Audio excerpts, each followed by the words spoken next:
ఇవన్నీ కారణాలు ఏమైనా అయి ఉండొచ్చు కానీ మావోయిస్ట్ బయట ఉన్న సింపథైజర్స్ కానీ చాలామంది అనలైజ్ చేస్తుంది ఏంటంటే ఆయన ఆల్రెడీ పోలీసుల హోల్డ్లోనే ఉన్నాడు. ఆయన ఆ హోల్డ్లో ఉండే ఆయన ఆ లెటర్లు ఆడియోలు ఇవన్నీ రిలీజ్ చేస్తూ ఉన్నాడు.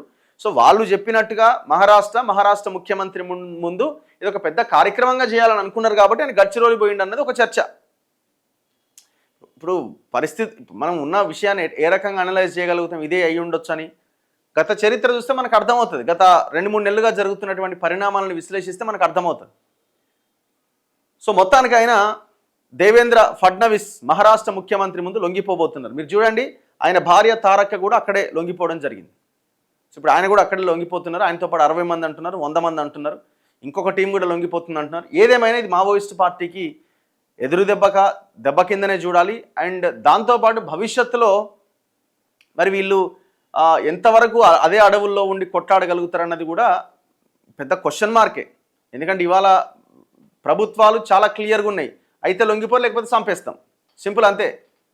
సో ఆ స్థాయిలో ఆలోచనతో ఉన్న తర్వాత మొత్తం టెక్నాలజీ ఇంత పెరిగిన తర్వాత అక్కడే ఉండి పోరాటం చేయడం అనేది ఎంతవరకు సాధ్యం అన్నది పెద్ద క్వశ్చన్ మార్క్. ఈయన మల్లోజుల వేణుగోపాల్ మాట్లాడింది చూస్తే 44 ఏళ్ళు ఆయన మూవ్మెంట్లో ఉండి ఇప్పుడు అంటున్నాడు ఇది ఫెయిల్ అయిపోయింది, అసలు తప్పుడు పంథాన్ని ఎంచుకున్నాం. మరి ఇప్పుడు వీళ్ళ స్పీచ్లు విని వీళ్ళ భావజాలాన్ని అర్థం చేసుకొని మరి వీళ్ళు ఏ ఐడియాలజీతో ఉన్నారో అర్థం కావట్లేదు. కానీ ఎంతోమంది అడవుల్లోకి వెళ్ళి ప్రాణాలు కోల్పోయిన వాళ్ళు ఉన్నారు కదా, మరి వాళ్ళ పరిస్థితి ఏంది? ప్రాణాలు కోల్పోయిన ఆ బిడ్డల తల్లిదండ్రుల పరిస్థితి ఏంది? ఇప్పుడు ఈయన ఎంతో కొంతమందిని 100,000 మందిని వేణుగోపాల్ కూడా ఇన్ఫ్లుయెన్స్ చేసి ఉంటాడు కదా ఆయన ప్రసంగాలతో, ఆయన మాటలతో, ఆయన లెటర్లతో.